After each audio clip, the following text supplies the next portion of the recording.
First, though, Transport Minister Khaw Boon Wan has urged rail operators not to overspend on operations and maintenance, otherwise known as O&M, even as they maintain rail reliability. And this, he adds, requires sound judgment. He was speaking at the 8th Joint Forum on Infrastructure Maintenance. Gwyneth here with more. 2 months ago, Singapore's rail system reached 1 million mean kilometers between failure. That's a reliability standard that puts it on par with Taipei Metro and Hong Kong's MTR. It's a far cry from 4 years ago, when breakdowns and delays were common occurrences. And while sustaining reliability is important, Transport Minister Khaw Boon Wan said rail operators must be careful not to overspend. We have experienced underinvestment in O&M in our recent past history, when some operators got distracted.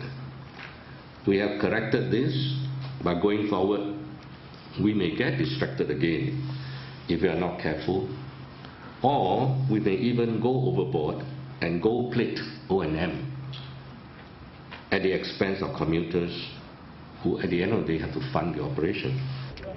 Transport expert Associate Professor Walter Tessera said too much focus on maintenance could also mean cutting back on other areas like customer service.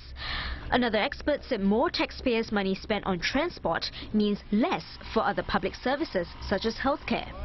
1 million kilometers between failure means that we are going to have probably a 3 or 4 failure per year. But since that happened only a few trains, actually most of us will not even feel it. After a certain point, just improving 1% will require like 10 times more of the money. I think even the 1 million itself is already kind of very high mark. Mr. Khaw also touched on deepening local engineering talent and capability.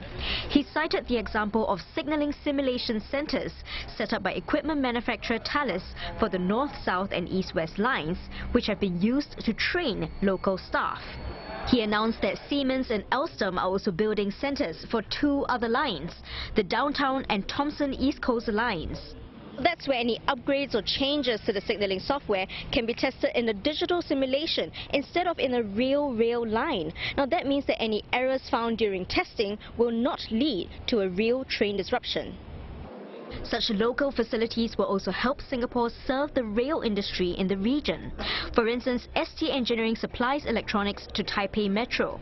Mr. Khaw said these experiences help Singapore to sharpen its expertise, which will in turn be used to better serve local commuters. And although regulators and industry players have learned to work together closely, he warned against them getting too comfortable with each other and neglecting commuter welfare, as in the case of Boeing's 737 MAX incidents.